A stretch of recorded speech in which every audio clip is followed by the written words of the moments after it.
Hello friends, welcome to our YouTube channel Gyanofy. आज हम discuss करने वाले हैं कि हमें किस केसेस में लोन लेनी चाहिए और किस केसेस में लोन नहीं लेने चाहिए। तो इसके लिए हम दो डिफरेंट केस स्टडीज करेंगे, दो डिफरेंट क्रेडिट सिचुएशन के, और इससे जो हम रिजल्ट निकालेंगे तो इससे हमें पता चलेगा किस किस सिचुएशन में हमें लोन लेनी चाहिए और किस सिचुएशन में लोन नहीं लेने चाहिए। तो ये टॉपिक शुरू करने से पहले हम पढ़ते हैं कि आखिर क्रेडिट होती क्या है, लोन होती क्या है, तब हमें आगे की टॉपिक समझ में आएगी। तो क्रेडिट पे आते हैं। क्रेडिट, या फिर हम उसे लोन भी कह सकते हैं, ये एक एग्रीमेंट होती है। ठीक है, एक ब्लैंक पीस ऑफ पेपर में कुछ टर्म्स एंड कंडीशन रहते हैं और यहाँ पे एग्रीमेंट होती है। और जब भी एग्रीमेंट होंगी, एग्रीमेंट तो अकेले नहीं होंगी, इसमें दो पर्सन इन्वॉल्व होंगे। तो यहाँ पे दो पर्सन इन्वॉल्व हैं। ठीक है, पर्सन ए और पर्सन बी। अब क्या हुआ, पर्सन ए जिसे आप कह सकते हैं लेंडर, और पर्सन बी जो हो गया वो हो गया बोरोवर, बिफोर बोरोवर। ठीक है, तो इस एग्रीमेंट में क्या होगा, लेंडर कुछ पैसे देंगे, किसको, बोरोवर को। ठीक है, और बोरोवर जो होता है वो एक प्रॉमिस करेगा कि एक पार्टिकुलर टाइम में एक पार्टिकुलर इंटरेस्ट के साथ मैं आपको पैसे रिटर्न करूंगा। ठीक है, और ऐसा नहीं कि लेंडर बस मनी के रूप में बोरोवर को इनपुट देंगे, वो मनी के रूप में दे सकते हैं, गुड्स के रूप में दे सकते हैं, और सर्विसेज के रूप में। ठीक है, तो किस रूप फॉर्म में दे सकते हैं, मनी, गुड्स और सर्विसेज। ठीक है, लेकिन एक पार्टिकुलर टाइम में क्या होगा, बोरोवर जो है लेंडर को पैसा रिटर्न करेंगे। ठीक है, अब क्या होगा कि जो बोरोवर लेंडर को रिटर्न करेगा तो उस पर उसको कुछ इंटरेस्ट पे करने पड़ेंगे। और लेंडर कौन कौन हो सकता है इसमें, एक मनी लेंडर हो सकता है, जो सेठ होते हैं, बड़े बड़े धनवान व्यक्ति होते हैं, वो हो सकते हैं मनी लेंडर। और दूसरा हो सकता है बैंक। ठीक है, तो मनी लेंडर क्या होते थे, बहुत ज़्यादा इंटरेस्ट चार्ज करते थे, इसीलिए अब लोग बैंकिंग के तरफ भाग रहे हैं। और बैंक में आप कुछ पार्टिकुलर अमाउंट लो, उसके बाद एक पार्टिकुलर फिक्स्ड पीरियड के बाद आपको इंटरेस्ट के साथ वो अमाउंट चुकाने पड़ते हैं। तो ये पूरे साइकिल को हम क्रेडिट सिस्टम बोलते हैं, लोन सर्कल बोलते हैं। ठीक है, अब हम लोग पढ़ते हैं दो डिफरेंट क्रेडिट सिचुएशन। तो केस वन में एक बंदा है जिसका नाम सलीम है, वो क्या काम करता है, शूज़ मैन्युफैक्चर का काम करता है। तो एक बार एक व्यापारी ने उसे 3,000 शूज़ के ऑर्डर दिए कि भैया तुम हमारे 3,000 शूज़ बना दो, टाइम पे डिलीवर कर दो, भर के बोरे भर के पैसे दूंगा तुम्हें। तो सलीम बच्चा खुश हो गया, बोला कि ठीक है बेटा, बना भाऊजी, बना दूंगा मैं। तो अब सलीम तो बोल दिया कि भैया बना दूंगा, लेकिन उसके पास पैसे आएंगे कहाँ से, पैसे थोड़े ना घर में रखा करते हैं, छोटे से व्यापारी था वो। तो उसने क्या किया, दो लोगों को बोला कि भैया तुम मुझे कुछ पैसे दे दो और तुम मुझे कुछ सामान दे दो। तो उन लोगों से पैसे और सामान लेके सलीम ने एकदम ताबड़तोड़ दिन रात एक करके ऑर्डर को पूरा कर दिया। ठीक है, और उसके बाद क्या किया, सलीम ने उस ऑर्डर को टाइम पर डिलीवर किया और अच्छा खासा भर भर के बोरी भर के प्रॉफिट कमाया, पैसे कमाए।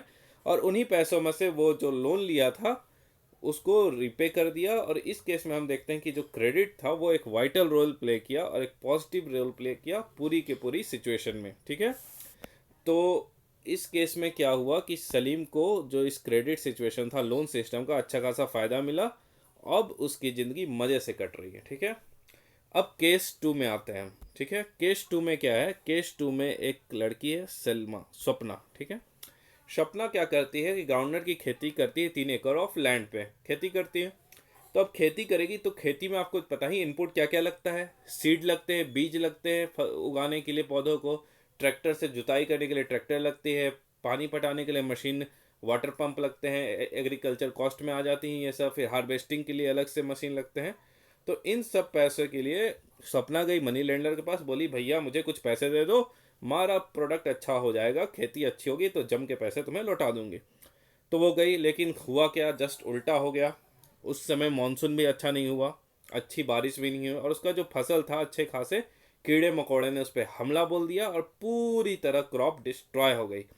तो इस केस में सपना क्या हुआ, अपना लोन रिपे नहीं कर पाई और उसका कर्जा बढ़ता गया। ठीक है, अब उसका मेन काम है कृषि करना, खेती करना। तो फिर अगले साल वो बैठ थोड़ी ना जाएगी, तो अगले साल फिर वो खेती करती है, तो नेक्स्ट ईयर फिर वो लोन लेती है, फ्रेश लोन लेती है। लेकिन क्या हो गया, इस साल भी वो अनेबल होती है कि अपना, इस साल भी प्रॉफिट होता है लेकिन उतना नहीं होता है कि पिछला कर्जा को भी चुका सके। तो फिर से वो लोन लेने के लिए बाध्य हो जाती है, मतलब फिर से उसको लोन लेना पड़ जाता है।